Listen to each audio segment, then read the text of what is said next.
একটা মানুষ ফজরের নামাজ যদি আদায় না করে সকাল 10টা 11টার মধ্যে যদি মারা যায়, এই মানুষটা কোথায় যাবে বলেন? জাহান্নামে যাওয়া লাগবে না? লাগবে না?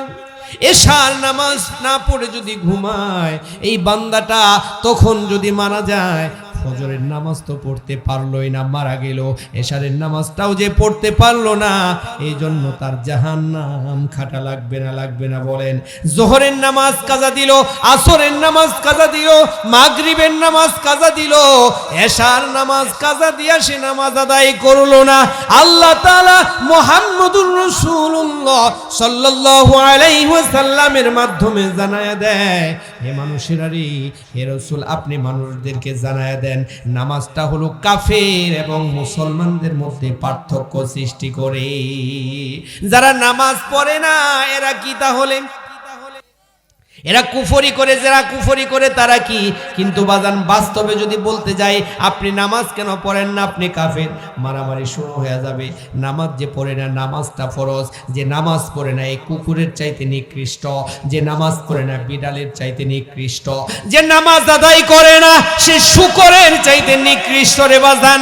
কারণ শূকরও ইবাদত করে আল্লাহর, কুকুরও ইবাদত করে আল্লাহর, কিন্তু মানুষকে আল্লাহ শ্রেষ্ঠ মানুষ হিসেবে বানাইলো, দুনিয়াতে খলিফা নিযুক্ত করে দিল, এই মানুষটা বুঝি আল্লাহর কুদরতি কদমে সিজদায় দিল না। কত মানুষ আছে রে বাজান, জীবনে 50 বছর হয়ে গেছে, আজও মসজিদে যায় নাই, আজও কোনোদিন মাওলার কুদরতি কদমের সিজদাটা কপালটা লাগায় নাই। কত মানুষের বয়স 30 বছর হয়ে গেল, আজও নামাজ পড়ে না। কত মানুষের বয়স 40 বছর হয়ে গেল, নামাজ পড়ে না। ব্যবসা বুঝে, চাকরি বুঝে, সব বুঝে, কিন্তু নামাজ বুঝে না। আল্লাহ তাআলা বলে এই মানুষগুলো হলো কুকুরের চাইতে নিকৃষ্ট। কথা বলেন ঠিক না বেঠিক? ধন সম্পদের মায়ায় পইরা গো ডাকলি না মাওলা রে,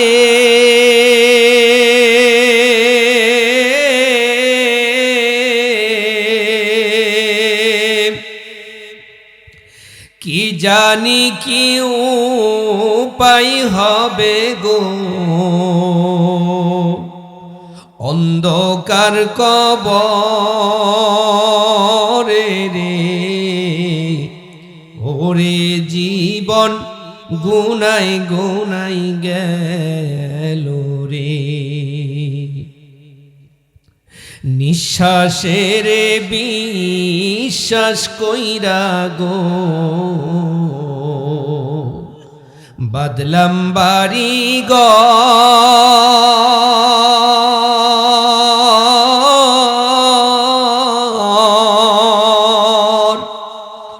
কোন দিন জানি আজ রাইলাই সারে, সবই করে পরে,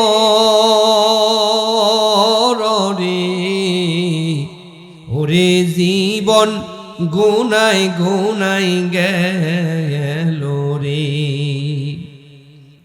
বাড়ির পাশে কবর ঘরে গো বাদবি বাসর ঘর,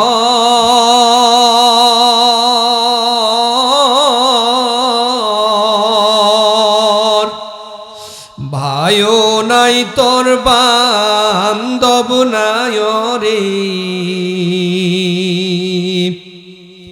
কে লইবে খবর রে, ওরে জীবন গুনাই গুনাই গেল রে, সংসার সংসার কইরা ভবে গো করলি না বন্দেগি,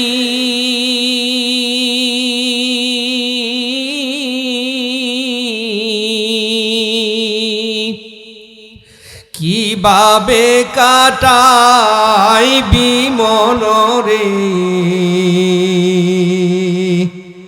কবরের জেন্দে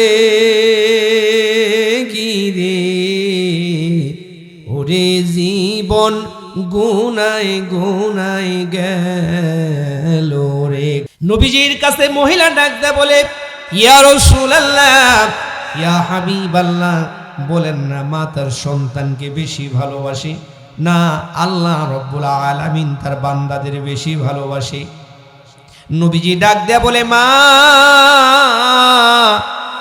আল্লাহ তাআলা তার বান্দাকে বেশি ভালোবাসে, মার চাইতে বেশি ভালোবাসে।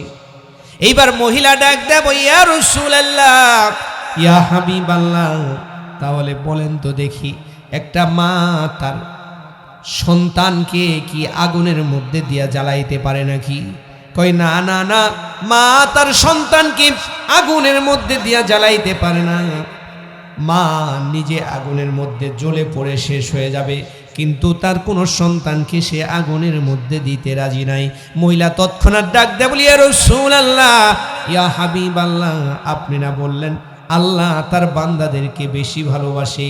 তাহলে আল্লাহ রাব্বুল আলামিন তো তার বান্দাদের জন্য জাহান্নামের আগুন সৃষ্টি করেছে। ওই জাহান্নামের আগুনে আমার আল্লাহ রাব্বুল আলামিন তার বান্দাকে কেমনে জ্বালাবে? আল্লাহর নবী মুহাম্মদুর রাসূলুল্লাহ সাল্লাল্লাহু আলাইহি ওয়াসাল্লাম বলেন, মা, আমার আল্লাহ রাব্বুল আলামিনের বান্দা যারা আছে, যেই সমস্ত গুণাবলী আল্লাহ তাআলা এই সূরা ফুরকানের মধ্যে নাজিল করেছে, এই গুণাবলীগুলো যদি কোনো মানুষের মধ্যে থাকে, রহমানের বান্দার মধ্যে থাকে, তাহলে সে খাঁটি আল্লাহর বান্দা হয়ে যায়। ওই বান্দাদেরকে আল্লাহ রাব্বুল আলামিন কোনো দিন জাহান্নামের আগুনে দিয়ে জ্বালাবে না। তাহলে ওই গুণগুলো কি ধারাবাহিকভাবে আমি আলোচনা করব। 13টা গুণের কথা এখানে বলা হয়েছে, আমি কয়েকটা আলোচনা করতে পারবো, অল্প সময় আলোচনা করব ইনশাআল্লাহ। আল্লাহ বলেন, ওয়া ইবাদুর রহমানিল্লাযীনা ইয়ামশুনা আলাল আরদি হাওনা ওয়া ইযা খাতাবাহুমুল জাহিলুনা ক্বালু সালামা। আল্লাহ বলেন, ওয়া ইবাদুর রহমান, রহমানের বান্দা। দুনিয়ার মধ্যে অনেক মানুষ আছে, হিন্দু আছে, বৌদ্ধ আছে, খ্রিস্টান আছে, কিন্তু মানুষেরা সবাই কি রহমানের বান্দা? কি বলেন, বান্দা কি সবাই? বান্দা শব্দের আরবি অর্থ হলো আব্দুন, বাংলা হলো গোলাম। যারা গোলামি করবে, যারা দাসত্ব করবে, যারা আল্লাহর গোলামি করবে, যারা আল্লাহর দাসত্ব করবে, এরা হলো বান্দা। এই সমস্ত বান্দাদেরকে আল্লাহ রাব্বুল আলামিন কিয়ামতের ময়দানে জান্নাত দান করবে। বলেন সুবহানাল্লাহ। তাহলে বান্দাকে এক নাম্বার হলো বান্দা হওয়া লাগবে, বান্দাটা হওয়া লাগবে। বান্দা হওয়ার জন্য বান্দা কাকে বলেন? গোলাম কাকে বলা হয়? যেই গোলামটা মনিবের কাজ করে, মনিব যেইভাবে চায় ওইভাবে চলে, মনিব যেইভাবে হাল চাষ করতে বলে ওইভাবে হাল চাষ করে, মনিব যেভাবে ক্ষেত খামারে কাজ করতে বলে ওইভাবে কাজ করে, মনিব যেইভাবে বলে ওইভাবে যদি কাজ করে তাহলে হলো সে গোলাম। কথা বলেন ঠিক না বেঠিক? আর মনিবের কথা ছাড়া যদি কাজ করে তাহলে সে গোলাম না, সে মনিব হয়ে যায়। আমরা যদি আল্লাহর হুকুম আহকামগুলো মানি, রাসূলের আদর্শ অনুযায়ী চলি, তাহলে আমরা আল্লাহর গোলাম হতে পারবো।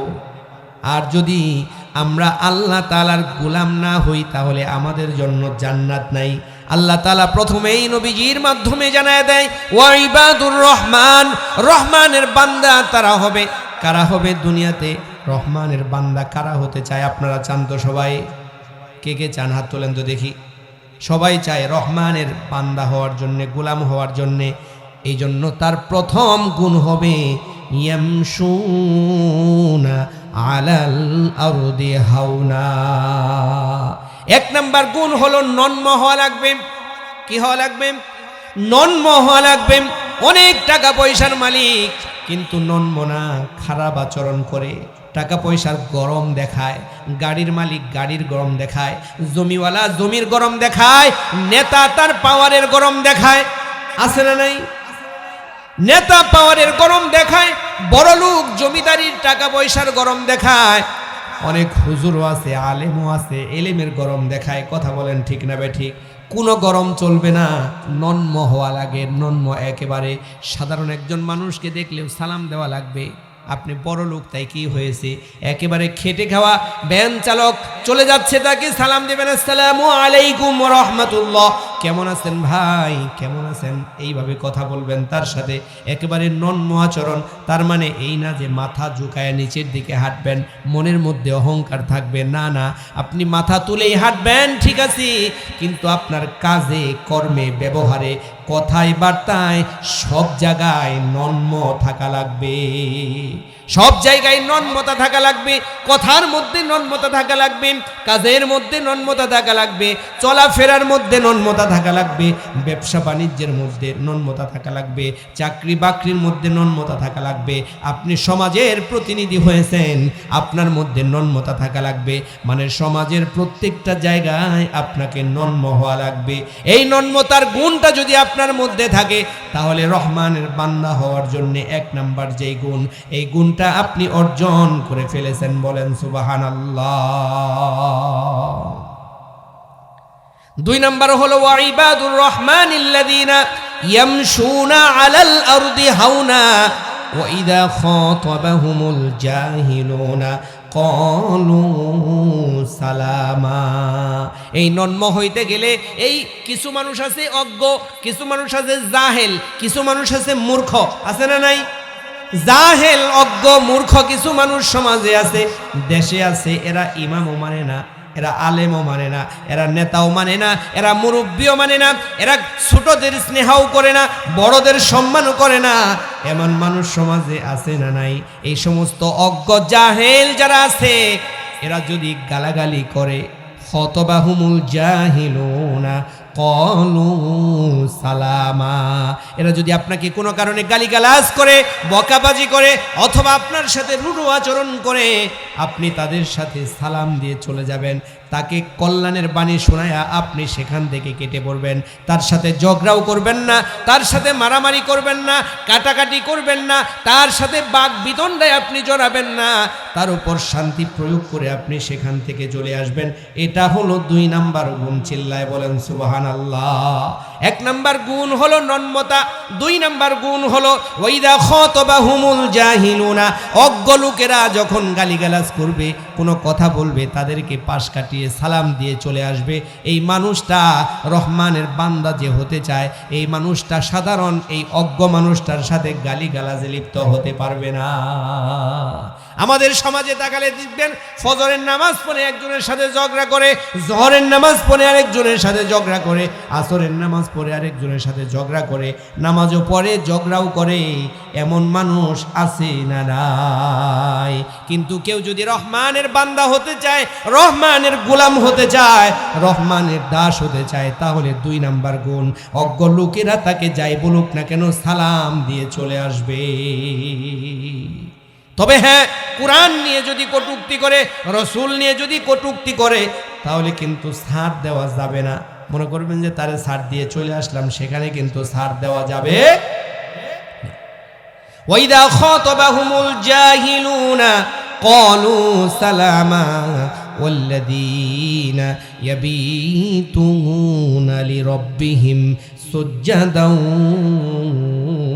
ওয়া কিয়ামা। তিন নাম্বার গুণ, রহমানের বান্দার তিন নাম্বার গুণ হলো এরা রাত্রিবেলা দাঁড়ায়া সেজদা দিবে, দাঁড়ায়া নামাজ আদায় করবে এবং সেজদায় নত হয়ে তারা রাত্রি যাপন করবে। রাত্রিবেলায় বেশি বেশি দাঁড়ায়া দাঁড়ায়া নামাজ আদায় করবে এবং বেশি বেশি সেজদা করবে। রহমানের বান্দার তিন নাম্বার গুণ। তাহলে আমরা কি পাইলাম? তিন নাম্বার গুণ হলো এই ব্যক্তিটা যে রহমানের বান্দা হতে চায়, যে বিনা হিসাবে জান্নাতের মালিক হইতে চায়, যে আল্লাহর কাছে থেকে জান্নাতে যাইতে চায়, এই রহমানের বান্দাটার তিন নাম্বার গুণ হলো রাত্রিবেলা দাঁড়ায়া দাঁড়ায়া নামাজ আদায় করবে এবং সেজদা দিবে। বলেন সুবহানাল্লাহ। রহমানের বান্দা হলে জান্নাত। আর রহমানের বান্দা এমনি এমনি হওয়া যায় না।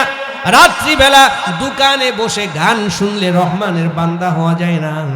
যাত্রা শুনলে, নাটক শুনলে, মোবাইল দিয়ে সারা রাত গান বাজনা শুনলে রহমানের বান্দা হওয়া যায় না।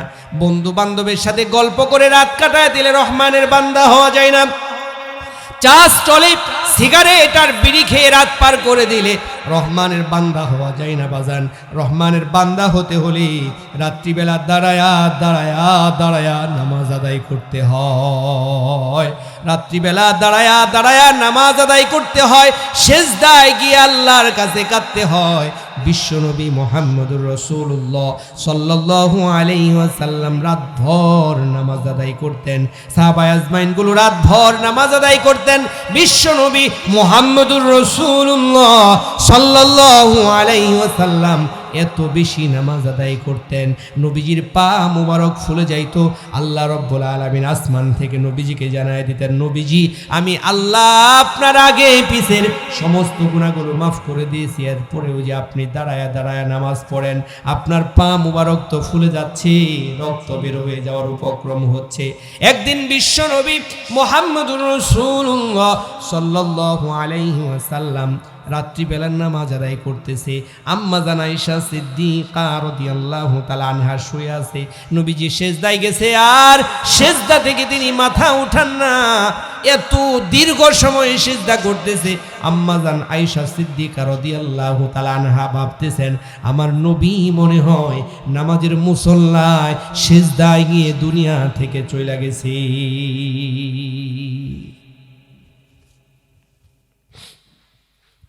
আম্মা জান আয়েশা সিদ্দিকা রাদিয়াল্লাহু তাআলা আনহা বলেন, আমার ভয় হয়ে গেল, মনে হয় নবীজি সিজদার মাধ্যমে দুনিয়া থেকে চলে গেছে। আমি আয়েশা তার পায়ের মধ্যে একটু চিমটি কাটলাম, দেখি নবীজি পাটা নাড়াইতে, বুঝতে পারলাম নবীজি জীবিত আছে। নবীজির নামাজ শেষ হয়ে গেল। আমি আয়েশা জিজ্ঞেস করলাম, আল্লাহর নবী এত কষ্ট করে করে আপনি নামাজ আদায় করেন, অথচ আল্লাহ আপনার আগের এবং পিছের সমস্ত গুনাহগুলো মাফ করে দিয়েছে। নবীজি চোখের পানি ছেড়ে আম্মা জান আয়েশা সিদ্দিকা রাদিয়াল্লাহু তাআলা আনহাকে বলে, আয়েশা রে, যে আল্লাহ আমার আগে পিছের সমস্ত গুনাহ মাফ করলো, যে আল্লাহ পৃথিবীবাসীর উপরে আমাকে সম্মানিত করলো, জান্নাত দিয়ে সম্মানিত করবে, শ্রেষ্ঠ নবী আমাকে বানাইছে, শ্রেষ্ঠ উম্মত আমাকে দিয়েছে, ওই আল্লাহর জন্য বুঝি আমি মুহাম্মদ সেজদায় যাব না? বিশ্বনবী মুহাম্মদুর রাসূলুল্লাহ সাল্লাল্লাহু আলাইহি ওয়াসাল্লাম বলেন, দুনিয়ার মধ্যে তিনটা জিনিস আমার কাছে প্রিয়, এর মধ্যে একটা জিনিস হলো নামাজ। জয়লাত কুররাতু আইনি ফিস সালাহ, নামাজের মাধ্যমে আমি আমার চোখের শীতলতা পাই। নামাজ পড়লে আমার চক্ষুর শীতলতা আসে, যত নামাজ পড়ি আমার চোখের শীতলতা আসে, চোখের প্রশান্তি আসে, চোখের শান্তি আসে। আল্লাহর নবীর নামাজের মাধ্যমে চোখের শান্তি আসে। আর তিনটা জিনিসের মধ্যে এক নাম্বার জিনিস হলো নামাজ। এই নামাজটা তার কাছে প্রিয়। সাহাবীদের কাছেও নামাজ প্রিয় ছিল, তাবেঈদের কাছেও নামাজ প্রিয় ছিল, তাবেঈদের কাছেও নামাজ প্রিয় ছিল। এবং হক্কানি উলামায়ে কেরাম যারা আছে, আল্লাহর ওলি যারা আছে, এদের কাছেও নামাজ প্রিয়। কিন্তু আমরা সাধারণ মানুষ যারা আছি, আমাদের কাছে নামাজ প্রিয় না, আমাদের কাছে নামাজটা হয়ে গেছে কঠিন। ঠান্ডা পানি দিয়ে ওযু করাটা কঠিন, রাত্রিবেলা ফজরের নামাজের সময় ঘুম থেকে যে নামাজ পড়াটা কঠিন, যোহরের সময় কাজ বাদ দিয়ে নামাজ পড়াটা কঠিন, আসরের সময় বাজার বাদ দিয়ে নামাজ পড়াটা কঠিন, মাগরিবের সময় তাড়াহুড়া করে নামাজ পড়াটা কঠিন, এশার সময় ঠান্ডা পানি দিয়ে ওযু করে নামাজ পড়াটা কঠিন, ঘুম চলে আসে।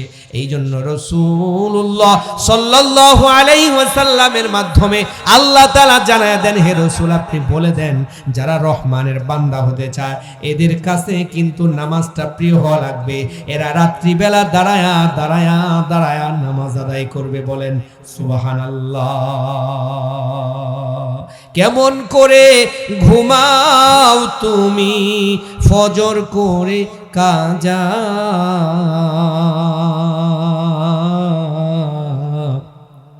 এমনও তো হতে পারে তোমার জোহরে জানাজা।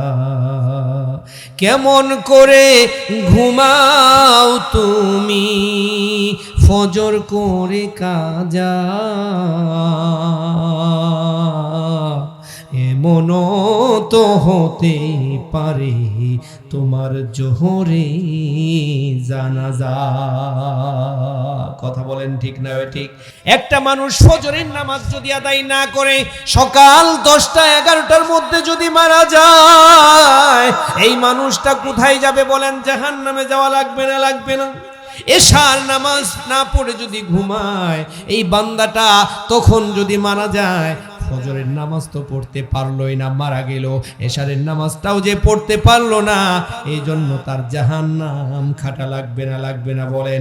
জোহরের নামাজ কাজা দিল, আসরের নামাজ কাজা দিল, মাগরিবের নামাজ কাজা দিল, এশার নামাজ কাজা দিয়া সে নামাজ আদায় করলো না, আল্লাহ তাআলা মুহাম্মদুর রাসূলুল্লাহ সাল্লাল্লাহু আলাইহি ওয়াসাল্লামের মাধ্যমে জানায়া দেয়, হে মানুষেরা রে, হে রাসূল আপনি মানুষদেরকে জানায়া দেন নামাজটা হলো কাফের এবং মুসলমানদের মধ্যে পার্থক্য সৃষ্টি করে।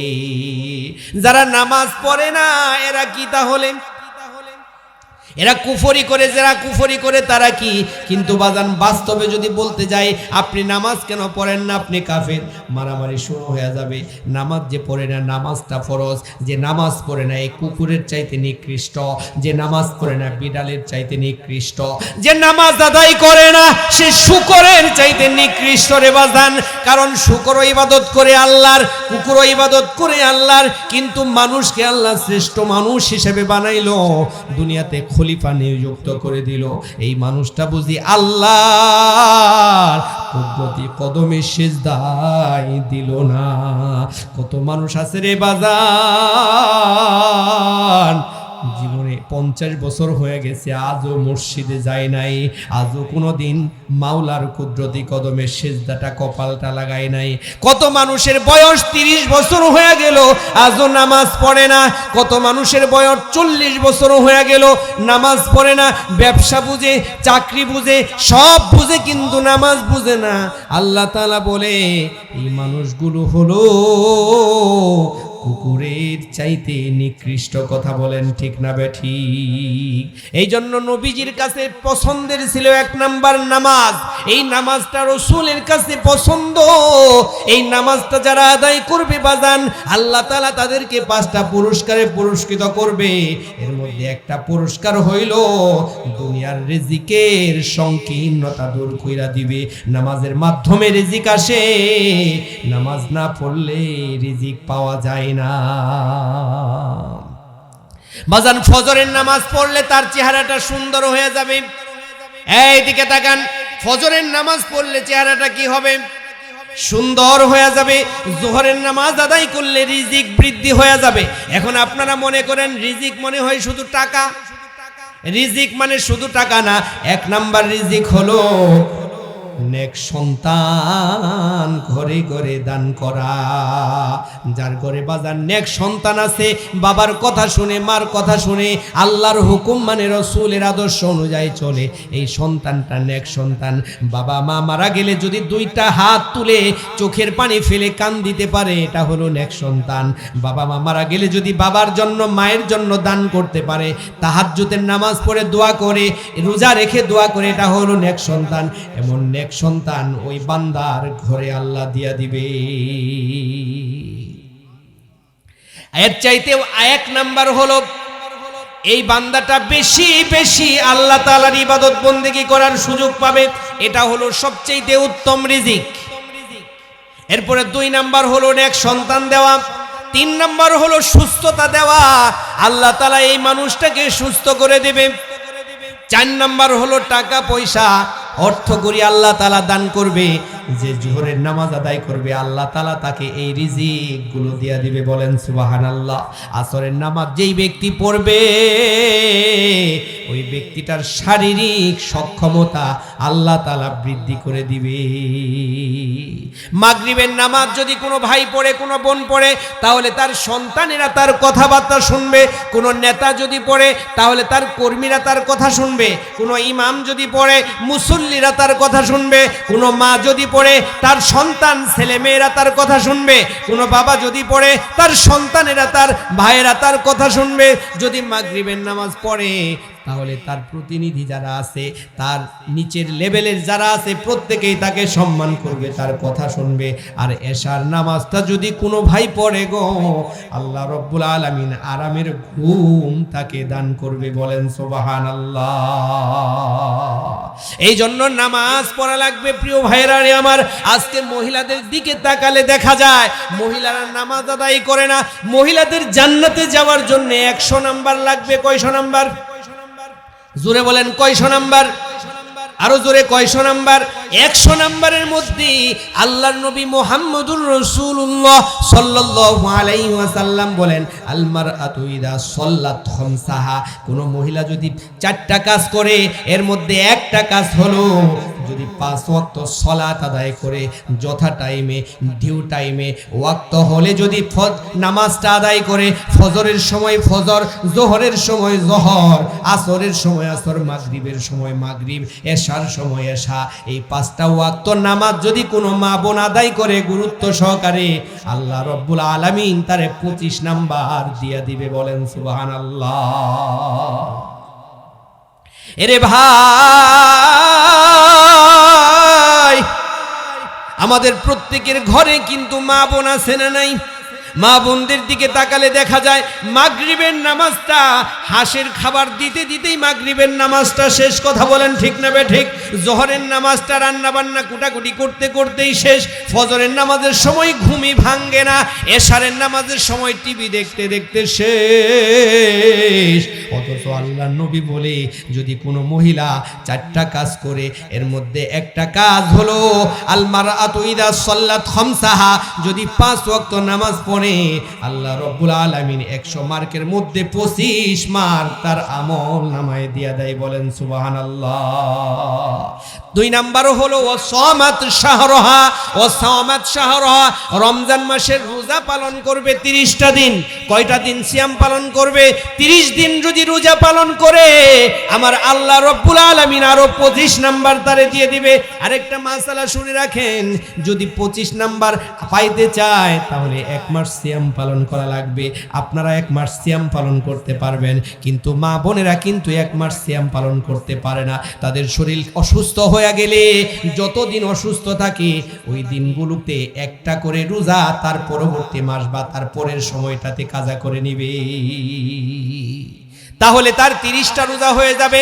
2 নাম্বার হলো সিয়াম ও সামাত শাহরহা, সে নামাজ আদায় করবে এবং সিয়াম পালন করবে। নাম্বার কত? জোরে বলেন কত নাম্বার? 50 নাম্বার হয়ে গেল। ওয়া হাফিজাত ফারজাহা, এবং পর্দা করবে। কি করবে? পর্দা। বিশ্বনবী মুহাম্মদুর রাসূলুল্লাহ সাল্লাল্লাহু আলাইহি ওয়াসাল্লাম সাহাবীদের সামনে প্রশ্ন করলেন, সাহাবীরা রে, এ সাহাবীরা তোমরা বলো তো দেখি, এই দুনিয়ার মধ্যে শ্রেষ্ঠ মহিলা কোনটা? সাহাবীরা কেউ জানে না, কেউ বলতে পারে না। হযরত আলী রাদিয়াল্লাহু তাআলা আনহু এই কথাটা শুনে, প্রশ্নটা শুনে ঘরের মধ্যে চলে গেছে। ফাতেমা রাদিয়াল্লাহু তাআলা আনহার কাছে যায় বলে, ফাতেমা রে, আল্লাহর নবী মসজিদে তো একটা প্রশ্ন করছে, কোনো সাহাবী পায় না, আমিও পাই না, তুমি বলো ফাতেমা, আজকে বলো দুনিয়ার মধ্যে কোন মহিলাটা সবচাইতে উত্তম? ফাতেমা রাদিয়াল্লাহু তাআলা আনহা আলীকে জানায় দেয়, স্বামী, দুনিয়ার মধ্যে ওই মহিলাটা উত্তম যেই মহিলাটারে পরপুরুষ দেখে নাই, এবং ওই মহিলাটা নিজেও কোনো পরপুরুষ দেখে নাই। বলেন সুবহানাল্লাহ। যেই মহিলা কোনো পরপুরুষ দেখে নাই, যাদের সাথে দেখা করা সাক্ষাৎ নাই, সাক্ষাৎ দেওয়া জায়েজ নাই, এমন মহিলা, এমন পুরুষের দিকে ওই মহিলা দেখে নাই। এবং দুনিয়ার কোনো পুরুষ যাদের ওই মহিলাটাকে দেখা জায়েজ, এরা ছাড়া যাদের হারাম, এরকম হারাম কোনো পুরুষ ওই মহিলাটাকে দেখে নাই। তার মানে যেই মহিলাটা কোনো পুরুষকে, বেগানা পুরুষকে দেখে নাই, এবং পুরুষেরাও ওই মহিলাকে দেখে নাই, এমন মহিলাটা হলো দুনিয়ার মধ্যে শ্রেষ্ঠ মহিলা। বলেন সুবহানাল্লাহ। হযরত আলী কাররামাল্লাহু ওয়াজহু দৌড়ায় মসজিদে যায়, হাত তুলছে, আল্লাহর নবী আমি পারবো, আমি হাত তুললাম। আল্লাহর নবী ডাকতে বলে, আলী তুমি বলো তাহলে কি হবে উত্তর? আলী ডাকতে বলে, ইয়া রাসূলুল্লাহ, ওই মহিলাটা দুনিয়ার মধ্যে উত্তম, যেই মহিলাটাকে কেউ দেখে নাই এবং ওই মহিলাটাও পর পুরুষকে দেখে নাই, এমন মহিলাটা উত্তম। বিশ্বনবী ডাকতে বলে, আলী, কোন সাহাবী পারল না, তোমার তো পারার কথা ছিল না, তুমি কিভাবে এটা জানলা? আলী ডাকতে বলি, ইয়া রাসূলুল্লাহ, আপনি যখন প্রশ্ন করছেন আমি ঘরের মধ্যে চলে গিয়েছিলাম, আর ফাতেমাকে জিজ্ঞাসা করার পরে ফাতেমা বলে দিয়েছে, আল্লাহর নবী বলে, নিশ্চয় ফাতেমা আমার একটা অংশ। চিল্লায় বলেন সুবহানাল্লাহ। আমার গোশত থেকে ফাতেমার গোশত, ফাতেমা আমার একটা অংশ। ফাতেমা যেটা বলেছে ঠিক আছে। দুনিয়ার মধ্যে শ্রেষ্ঠ মহিলা হলো যেই মহিলাটাকে কেউ দেখে না এবং মহিলাটাও পর পুরুষকে দেখে না। বিশ্বনবী মুহাম্মদুর রাসূলুল্লাহ সাল্লাল্লাহু আলাইহি ওয়াসাল্লাম বলেন, 100 নম্বরের মধ্যে 25 নাম্বার পাইলো নামাজ, আর 25 নাম্বার পাইলো সিয়াম, আর 25 নাম্বার হলো এই মহিলাটা যদি পর্দা করে, টাইট ফিট বুরকা পরবে না, এই মহিলাটা ঢেকে ঢুকে রাখবে, শরীরের অঙ্গ প্রত্যঙ্গ বোঝা যাবে না, স্বামী ছাড়া কারোর সামনে সেজে গুজে যাবে না, বেপর্দা মহিলাদের সামনেও যাবে না, বেপর্দা পুরুষের সামনেও যাবে না, দেবরের সামনেও যাবে না, খালাতো ভাই, মামাতো ভাই, বন্ধু বান্ধব কারোর সাথে সম্পর্ক রাখবে না। এমন মহিলাটা যদি পর্দা করে, আল্লাহর নবী বলে আল্লাহ তাআলা তারে আরো 25 নাম্বার বাড়ায়া দেয়, নাম্বার হয়ে যায় 75। কথা বলেন ঠিক না বেঠিক? 4 নাম্বার হলো ওয়া আতাআত বালাহা। এই মহিলা 4 নাম্বার মহিলা, আরো 25 নাম্বার যে থাকে, এই 25 নাম্বার পাবে।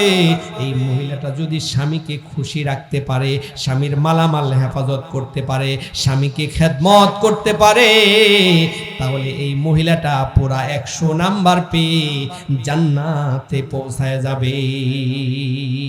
কোন মহিলা স্বামীকে কিভাবে খুশি করবে, কোন মহিলা স্বামীকে কিভাবে সম্মানিত করবে, কোন মহিলা স্বামীর খেদমত কিভাবে করবে, স্বামীর সাথে ঝগড়া করলে স্বামীর খেদমত করা হয়, স্বামীর সম্মান বাড়ানো হয় না কমানো হয়, স্বামীর কথায় কথায় তর্ক করলে, স্বামীর মুখে মুখে তর্ক করলে, এমন মহিলাটা কি স্বামীর আনুগত্য প্রকাশ করলো না, স্বামীর সাথে ঝগড়া করলো? কোন মহিলা যদি স্বামীর কথা না মানে, স্বামীর খেদমত না করে, স্বামীর যেইভাবে চলতে বলে ওইভাবে না চলে, তাহলে এই মহিলাটার উপর স্বামী সন্তুষ্ট থাকে না। কোন মহিলার উপরে যদি স্বামী সন্তুষ্ট না হয়, তাহলে ওই মহিলাটাও জান্নাতে যাইতে পারবে না। এই জন্য স্বামীর সন্তুষ্টি দরকার আছে না নাই? আমাদের সমাজে তাকালে দেখা যায় ঘরে ঘরে এখন ঝগড়া, মোবাইল ফোন নিয়ে ঝগড়া, সন্তান নিয়ে ঝগড়া, টাকা পয়সা নিয়ে ঝগড়া, গাড়ি বাড়ি নিয়ে ঝগড়া, বাবা মা নিয়ে ঝগড়া, স্বামী আর স্ত্রীর মধ্যে এমন ঝগড়া আছে না নাই?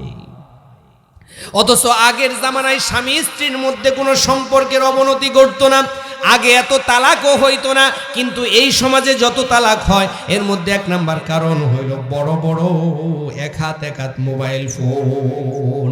এই ফোনে একজন আরেকজনের সাথে কথা বলে, স্ত্রী আরেক জায়গায় কথা বলে, স্বামী আরেক জায়গায় কথা বলে, কেউ কারোর খবর রাখে না।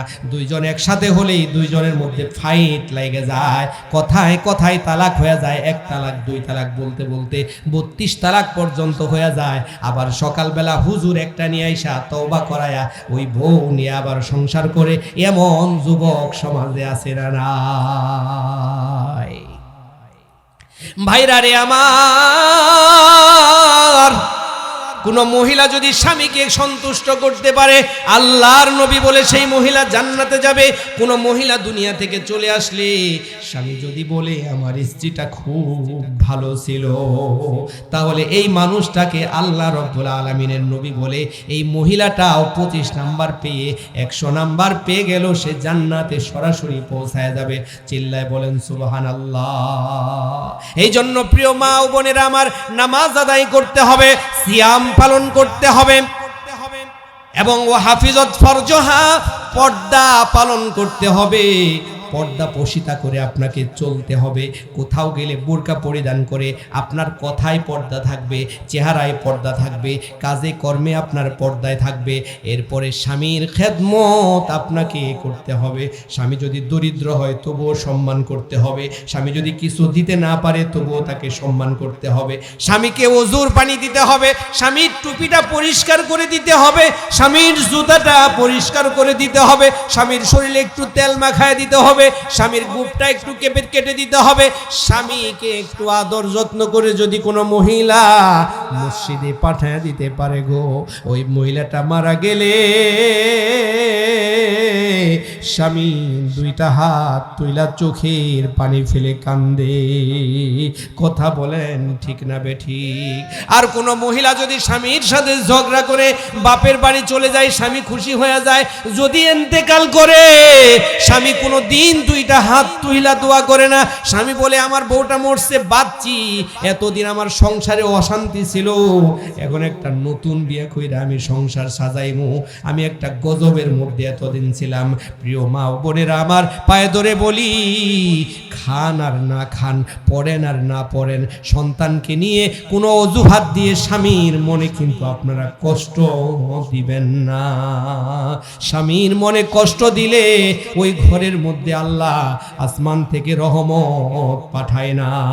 প্রিয় ভাইরা আমার, স্লাইডে আরেকটা কথা বলে দেই, কোনো মহিলাও যদি সন্তুষ্ট না থাকে স্বামীর উপরে, মানে মহিলা নামাজ আদায় করে, মহিলা পর্দা করে, কিন্তু স্বামী সিগারেট খায়, স্বামী বিড়ি খায়, স্বামী ইয়াবাখুর, স্বামী গাঁজাখুর, স্বামী মদ খায়, স্বামী জুয়া খেলে, স্বামী অন্য মহিলার সাথে অবৈধ সম্পর্ক করে, আর এই কারণে যদি কোনো মহিলা মন খারাপ করে, বাজান রে, আপনি মারা গেলেও কিন্তু আল্লাহর জান্নাতের মালিক আপনি হইতে পারবেন না।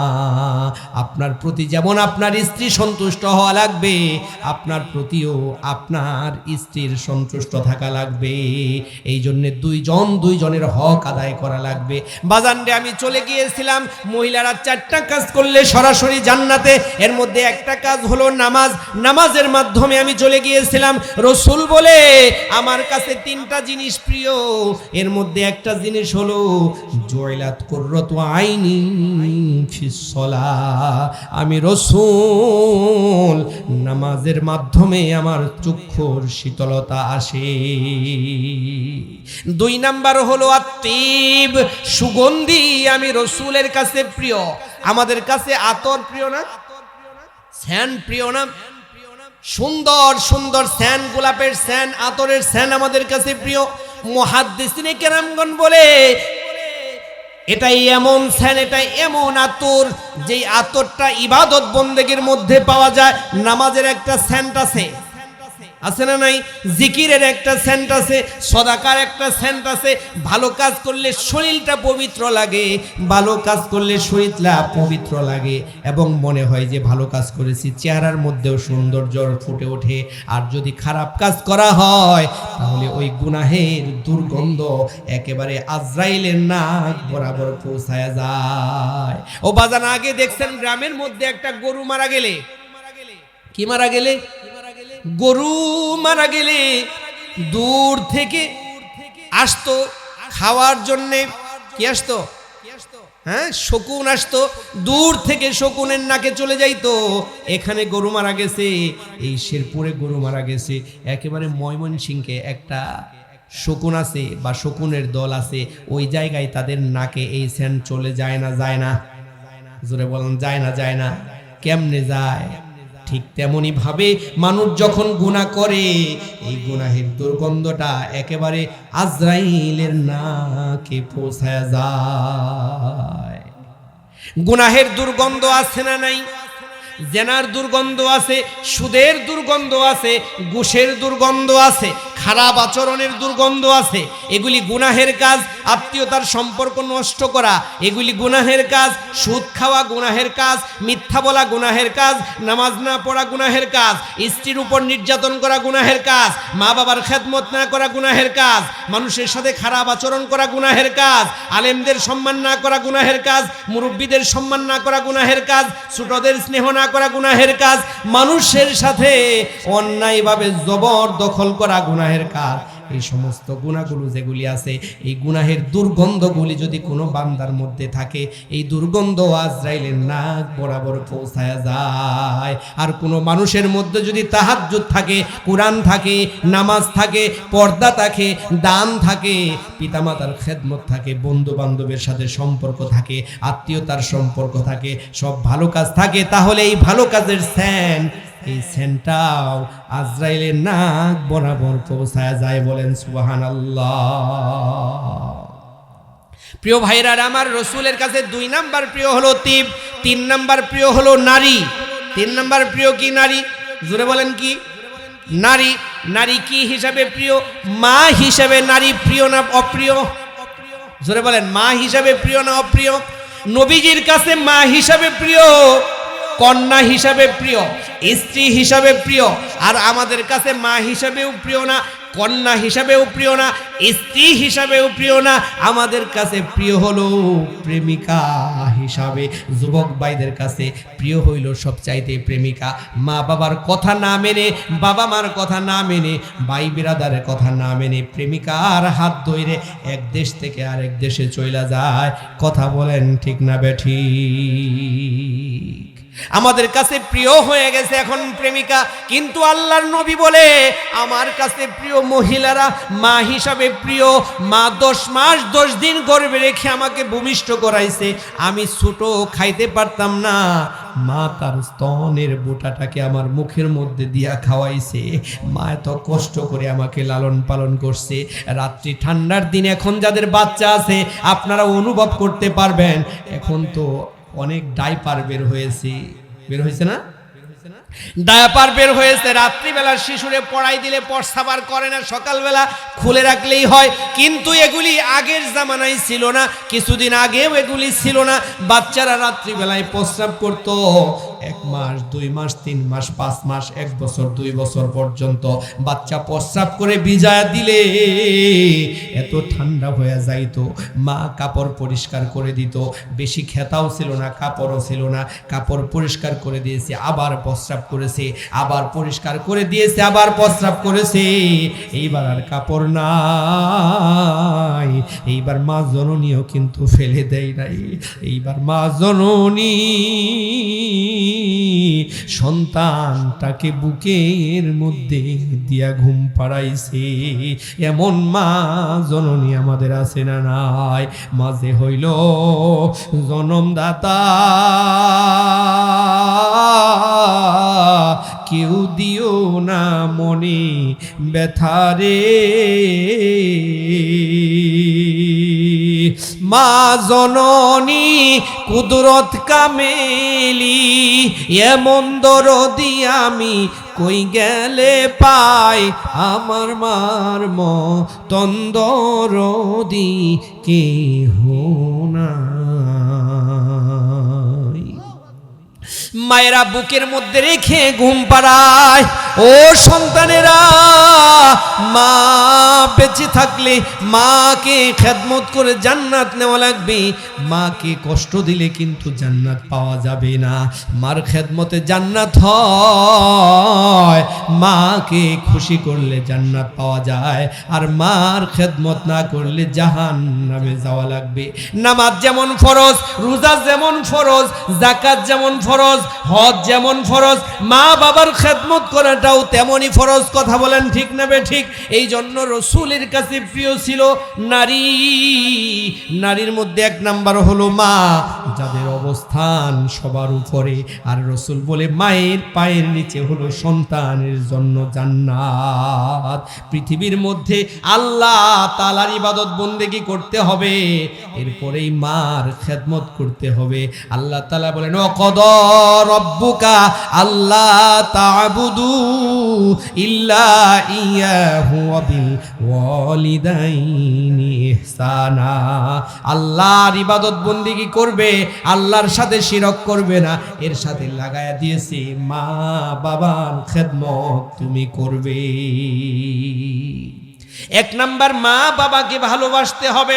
কোনো কারণে যেন মা বাবা কষ্ট না পায়, কোনো কারণে যেন মার ক্ষতি না হয়, বাবার ক্ষতি না হয়, মা বাবা যেন অসম্মানিত না হয়। প্রিয় যুবক ভাইয়েরা, এমন কোনো কাজ করা যাবে না সমাজের মধ্যে বাবার মাথাটা হেট হয়ে যায়, মার মাথাটা হেট হয়ে যায়, এমন কোনো কাজ করা যাবে না। কথা বলেন ঠিক না বেঠিক? যাদের মা আছে খেদমত করতে হবে, বাবা আছে খেদমত করতে হবে। মার কথার উপরে বাবার কথার উপরে কথা বলা যাবে না। কিন্তু সমাজে তাকালে দেখা যায় মার কথা বাবার কথার উপরে সন্তান এখন কথা বলে। এই সমস্ত সন্তানেরা হলো কপাল পোড়া। রসুলের কাছে 1 নাম্বার প্রিয় হলো নামাজ, 2 নাম্বার প্রিয় হলো তিব, 3 নাম্বার প্রিয় হলো নারী। নারীর মধ্যে 1 নাম্বার হলো মা, 2 নাম্বার হলো কন্যা। যাদের কন্যা সন্তান আছে 1টা 2টা 3টা, আল্লাহর নবী বলে 3টা কন্যা সন্তানকে এই মাদ্রাসায় পড়াইছে, দিন শিখাইছে, ডাক্তার বানাইছে, পর্দা কইরাই বানাইছে। যাই করুক না কেন দিন শিখাইছে তাকে, দিন শিখায়, দিন শিক্ষায় শিক্ষিত করে আল্লাহ রসুল চিনায় এবং নামাজের ফরজিয়াত সহ ইসলাম মানতে যত যা লাগে সব শিখায়া একটা ধার্মিক ফ্যামিলিতে তাকে বিয়ে দিয়েছে, ধার্মিক ছেলের কাছে বিয়ে দিয়েছে। এমন 1টা 2টা 3টা কন্যাও যদি কারোর থাকে তাহলে এই বাবাটা আর আমি রসুল পাশাপাশি জান্নাতে থাকবো। বলেন সুবহানাল্লাহ। এই সমাজে জাহেলিয়াতের রূপ নিয়েছে। কন্যা সন্তান হলে বাবা মন খারাপ করে ফেলে, মা মন খারাপ করে ফেলে, ফ্যামিলির লোকেরা মন খারাপ করে ফেলে। কথা বলেন ঠিক না বেঠিক? আরে ভাই, একটা কন্যা সন্তান ঘরে জন্মগ্রহণ করলে আল্লাহ তাআলা তার রিজিকের দরজা খুলে দেয়, বাবার রুজি রোজগারের মধ্যে বারাকা দান কইরা দেয়। বলেন সুবহানাল্লাহ। একটা ছেলে সন্তান আসলে ওরকম খুলে না যতটা খুলে একটা মেয়ে সন্তান জন্ম নিলে। ঘরটা আলোকিত হয়ে যায়। একটা মেয়ে সন্তান 2টা 3টা 4টা হলে মানুষ মন খারাপ করে ফেলে। কিন্তু আল্লাহর নবী মুহাম্মদুর রাসূলুল্লাহ সাল্লাল্লাহু আলাইহি ওয়াসাল্লাম বলছে, যার ঘরে 1টা 2টা 3টা সন্তানও আছে, এই সন্তানগুলোকে দিন শিক্ষায় শিক্ষিত করে এমন মাদ্রাসা যেগুলি আছে, এই মাদ্রাসাগুলোতে শিক্ষা দিয়ে ডাক্তার লাগবে না? লাগবে না? মেয়ে ডাক্তার দরকার আছে না নাই? কিন্তু ধর্মীয় শিক্ষা দিয়েছে, নামাজও পড়তে পারে, বাবা মার খেদমত বুঝে, সন্তানকে লালন পালনও করতে পারে। এমন মহিলা যদি কারোর ঘরে থাকে, এমন সন্তান যদি কারোর ঘরে থাকে, এই সন্তানটাকে সৎপাত্রস্থ করার কারণে আমি রাসূলের সাথে ওই বাবাটা জান্নাতে থাকবে। বলেন সুবহানাল্লাহ। এই জন্য যাদের ঘরের মেয়ে আছে আমরা বড় কপালওয়ালা, আমরা কপাল পোড়া না।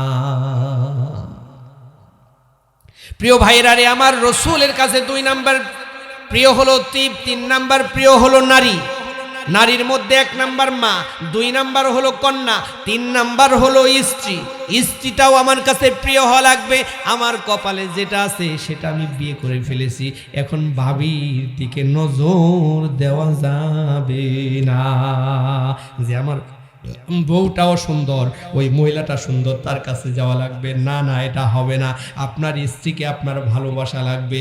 আল্লাহর নবী তার 11টা স্ত্রী আছিল, একটা স্ত্রীও বলতে পারবে না যে নবীজি আমার সাথে থাকে নাই, আমার সাথে কথা বলে নাই। নবীজির প্রতি একটা স্ত্রীও অসন্তুষ্ট ছিল না, এবং নবীজিও প্রত্যেকটা স্ত্রীকে সমান তালে ভালোবেসেছে। বলেন সুবহানাল্লাহ। শুধু তাই নয়, শুধু তাই নয়, আম্মাজান খাদিজাতুল কুবরার সাথে নবীজি কত বছর পর্যন্ত ঘর সংসার করেছে। নবীজির চাইতে কত বছরের বড় তিনি, তার 40 বছর, নবীজির বয়স 25। এরপরেও নবীজি এত ভালোবাসছে খাদিজাকে।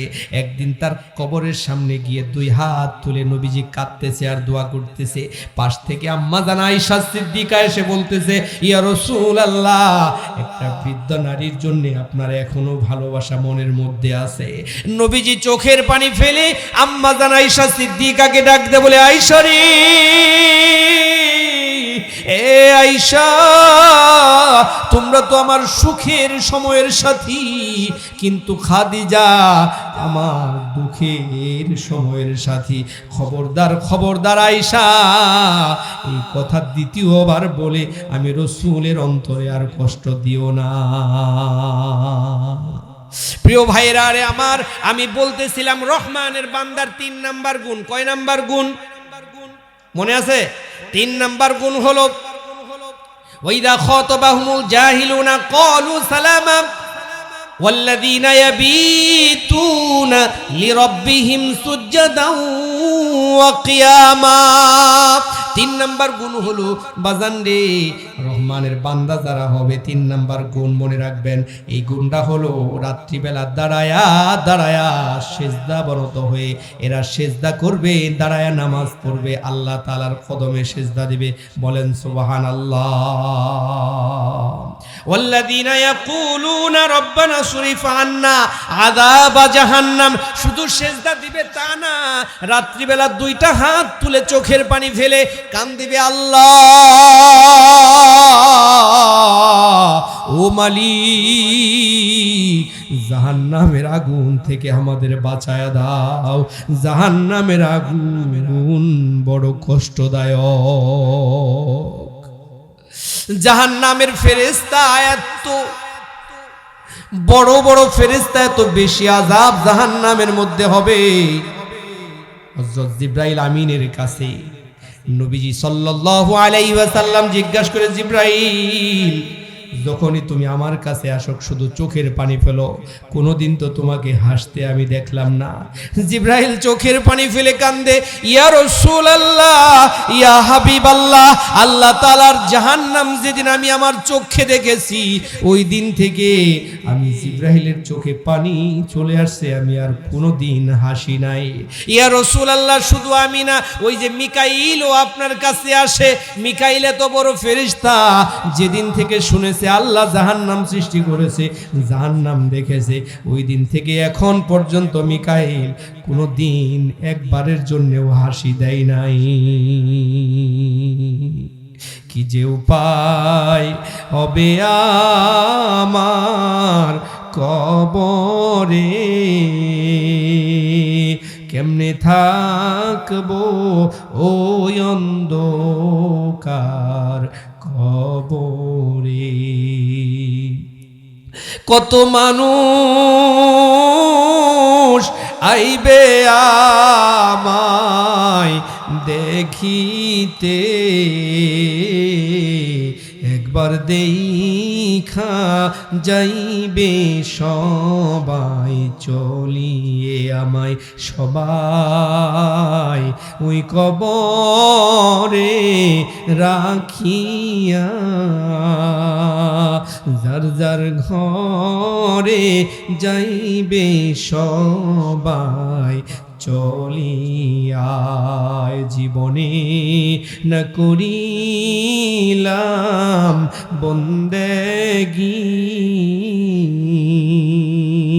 গুনাহ করে কাটাইলাম বন্দেগি।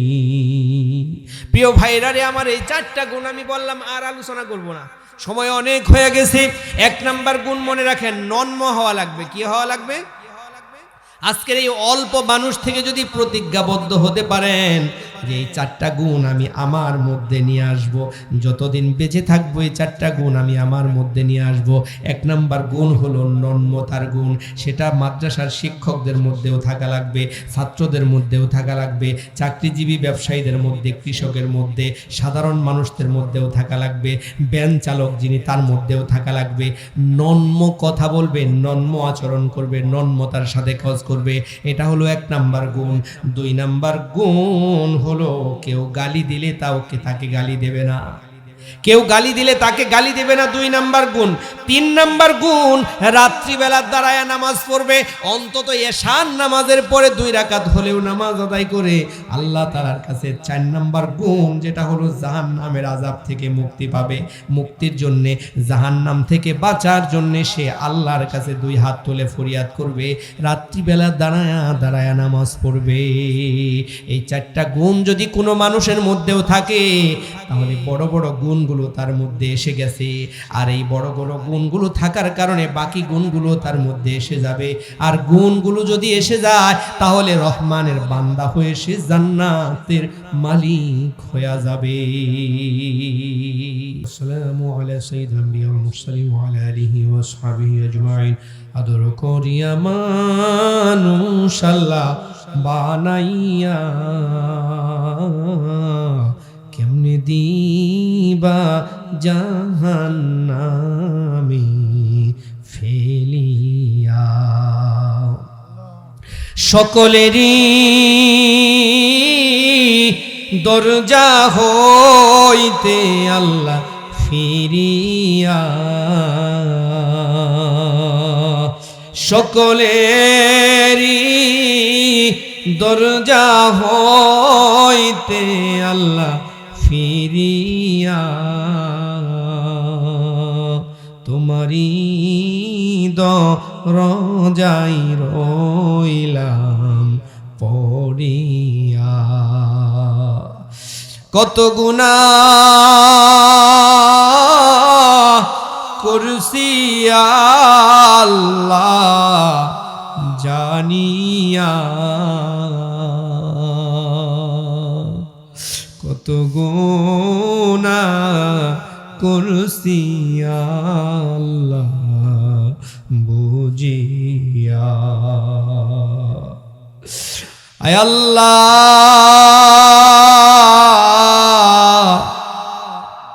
জানিয়া বুঝিয়া ইচ্ছায় অনিচ্ছায় প্রকাশ্যে গোপনে সগীরা কবিরা যত ধরনের গুনাহ করেছি আল্লাহ, আজকে তওবা করছি, আর কোনোদিন গুনাহ করব না।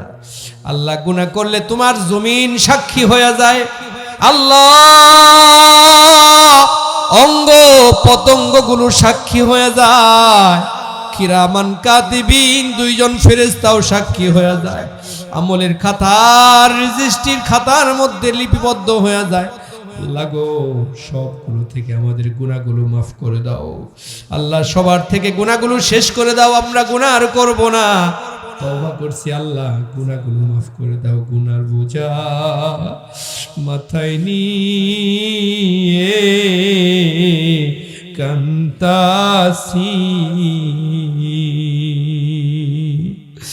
গুনার বোঝা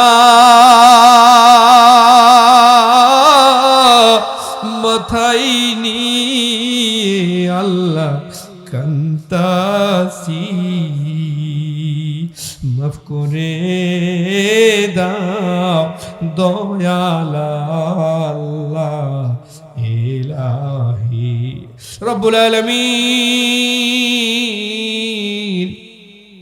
মিফতাহুল ফালা আজিজুল হক নুরানিয়া হাফিজিয়া ও মহিলা মাদ্রাসার উদ্যোগে এলাকার সর্বস্তরের লোকের সহযোগিতায় আজকের এই মাহফিল আল্লাহ গো, যারা টাকা দিয়েছে, পয়সা দিয়েছে, শ্রম দিয়েছে, সহযোগিতা করেছে, যারা মাহফিলে এসে মাহফিলটাকে প্রাণবন্ধ করেছে, যে শিক্ষকেরা কষ্ট করে, ছাত্ররা কষ্ট করে, এলাকার লোকেরা, যুবক ভাইরা কষ্ট করে মাহফিলটার আয়োজন করেছে, আল্লাহ প্রত্যেকের জন্য তুমি ক্ষমার ঘোষণা দিয়া দাও, প্রত্যেকের বাবা মার গুনাহগুলো মাফ করে দাও আল্লাহ। এরা নেক সন্তান, বাবা মার গুনাহগুলো মাফ করে দাও, দাদা দাদি নানা নানির গুনাহগুলো মাফ করে দাও, নিকট আত্মীয় দূর আত্মীয়দের গুনাহগুলো মাফ করে দাও আল্লাহ। এমন মাহফিল বারবার করার তৌফিক দান করে দাও আল্লাহ। এই মাহফিলকে কবুল করে নাও, এই মাদ্রাসাকে কবুল করে নাও আল্লাহ। এখানে যেই সমস্ত মা বোনেরা পড়াশোনা করে আল্লাহ, যেই সমস্ত তলেবে এলেমেরা পড়াশোনা করে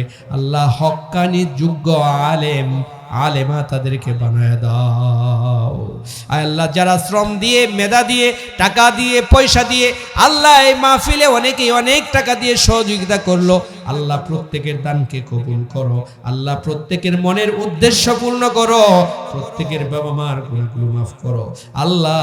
এখানে কতজন আছে নিজের হাতে নিজের মারে কবরে রাখছে, নিজের হাতে নিজের বাবারে কবরে রাখছে আল্লাহ।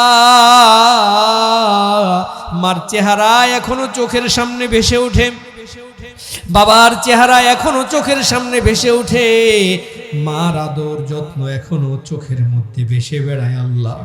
যারা মা হারায়, এতিম সন্তানেরা যারা হাত তুলে চোখের পানি ফেলতেছে আল্লাহ, আল্লাহ এতিম সন্তানগুলোর চোখের পানির বদলতে মার কবরটা বাবার কবরটা জান্নাতের টুকরা বানায় দাও আল্লাহ।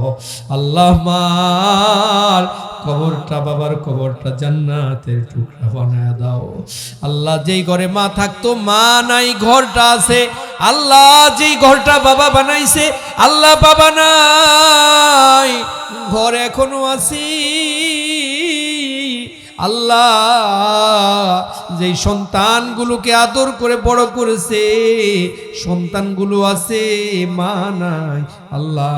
মা বাবার মাথার ঘাম পায়ে ফেলে যারা আমাদেরকে বড় করে তুলেছে, তিল তিল করে বড় করেছে, নিজে খাই নাই না খেয়ে আমাদের খাওয়াইছে, নিজে পরে নাই না পরে আমাদেরকে ভালো পোশাক পরাইছে আল্লাহ। মা জননী বাবা সহ যাদের কবরে চলে গেছে আল্লাহ কবরগুলো জান্নাতের টুকরা বানায় দাও। রব্বির রহমহুমা কামা রব্বায়ানি সগীরা। দাদা দাদি নানা নানি শ্বশুর শাশুড়ি নিকট আত্মীয় দূর আত্মীয় বন্ধু বান্ধব প্রতিবেশী খেলার সাথী চাকরির সাথী আল্লাহ যারা যেখানে কবরের সাহিত্য আছে আল্লাহ প্রত্যেকের কবরগুলো জান্নাতের টুকরা বানায় দাও। সমস্ত মুমিন মুমিনাতের গুনাহগুলো মাফ করে দাও আয় আল্লাহ। আল্লাহ কোরআনের আলোচনা হয়েছে আমরা যেন কোরআন দিয়ে দেশ চালাতে পারি তৌফিক দান করে দাও। কোরআনের মহব্বত প্রত্যেকটা ভাইয়ের অন্তরে ঢুকায় দাও আল্লাহ গো। কোরআন নিয়ে যেন আমরা কবরে যাইতে পারি তৌফিক দান করে দাও আল্লাহ। এই মাদ্রাসাকে কায়েম ও দায়েম করে দাও আল্লাহ। প্রত্যেকের রিজিকে বারাকা দান করে দাও। যারা অসুস্থ শিফায়ে কুল্লিয়া দান করে দাও আল্লাহ। এলাকার যুব সমাজকে কবুল করে নাও, মাদ্রাসার শিক্ষকদের তলেবে ইলমদের কবুল করে নাও আল্লাহ। আমাদের প্রত্যেককেই কবুল করে নাও। প্রত্যেকের জন্য জাহান্নাম হারাম করে জান্নাত ওয়াজিব করে দাও আল্লাহ। জানি না কবে জানি আজরাইল আমাদের সামনে এসে দাঁড়ায়া যায়, কবে জানি সন্তানগুলো এতিম হয়ে যায়, কবে জানি মসজিদের মাইক দিয়ে এলান হয়ে যায় আল্লাহ, কবে জানি সাদা কাফর বাড়িতে চলে আসে আল্লাহ। আল্লাহ কবে জানি ঘর থেকে বের করে দূর দূর করে ওই কবর দেশে নিয়ে যায়, কবে জানি কবর খুঁড়ে কবরের মধ্যে রাইখা বাঁশ দিয়া চাটাই দিয়া আল্লাহ মাটি দিয়া ওই অন্ধকার খবরে রেখে চলে আসে আল্লাহ। আল্লাহ ওই দিন আসার আগে ইমানদার বানায় দিও আল্লাহ, গুনাহগুলো মাফ করে দিও আল্লাহ। কবরে যাওয়ার আগে তোমার সাথে সম্পর্ক বৃদ্ধি করার তৌফিক দিও আল্লাহ। গুনাহের কারণে দূরে চলে গেছি, ফেলে দিও না, এত আদর কইরা না বানাইছো আল্লাহ। জাহান্নামে ফেলে দিয়ে আমাদের জ্বালায়ও না আল্লাহ। আল্লাহ কবরের আযাব দিও না, মৃত্যুর যন্ত্রণা দিও না আল্লাহ গো। ইমানের দৌলত আমাদের দিয়েছো, ইমান ধারণ করে কবরে যাওয়ার তৌফিক দিও। তোমার সন্তুষ্টি নিয়ে কবরে যাওয়ার তৌফিক দিও। গুনাহের ঘৃণা আমাদের অন্তরে দান করে দাও আল্লাহ। গুনাহের ঘৃণা আমাদের অন্তরে দাও। যত গুনাহ করেছি মাফ করে দাও।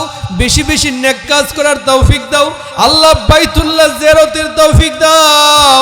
রাসূলের রওজা জিয়ারতের তৌফিক দাও আল্লাহ। রাসূলের উম্মত হিসেবে কবুল করে নাও। দুনিয়ার কল্যাণ আখিরাতের কল্যাণ দাও। দুনিয়ার শাস্তি আখিরাতের শাস্তি থেকে বাঁচায় দাও আল্লাহ। শারীরিক আল্লাহ মানসিক সুস্থতা দাও। জটিল কঠিন রোগ থেকে আমাদেরকে বাঁচাও। পর্দার আড়ালের মা বোনদের কবুল করো, তারা যা চায় তুমি দান করো আল্লাহ। মা বোনদের মনের আশাগুলো পূর্ণ করে দাও আল্লাহ। কিছুদিন আগে আমাদের বাংলার বাঘ হাদি ভাই দুনিয়া থেকে চলে গেছে আল্লাহ। জুলাই যোদ্ধা আল্লাহ, ইনসাফের কথা বলতে গিয়ে আল্লাহ দুর্বৃত্তদের হাতে সে শাহাদাত বরণ করেছে। তুমি তার শাহাদাতের মর্যাদা দান করে তার কবরটা জান্নাতের টুকরা বানায় দাও। এমন হাদি ভাইয়ের মতো যুবক আমাদের বাংলার ঘরে ঘরে দান করে দাও। সাল্লাল্লাহু তাআলা আলা খায়রি খালকিহি মুহাম্মাদিন ওয়া আলা আলিহি ওয়া আসহাবিহি আজমাইন। আল্লাহ রাসূলের রওজায় আমাদের সালাম পৌঁছায় দাও, রাসূলের শাফাতে আমাদের জন্য জান্নাত দিয়ে দাও। সুবহান রাব্বিকা রাব্বিল ইজ্জাতি আম্মা ইয়াসিফুন ওয়া সালামুন আলাল মুরসালিন। মউতের সময় জবান দিয়ে বের করে দিও লা ইলাহা ইল্লাল্লাহু মুহাম্মাদুর রাসূলুল্লাহ।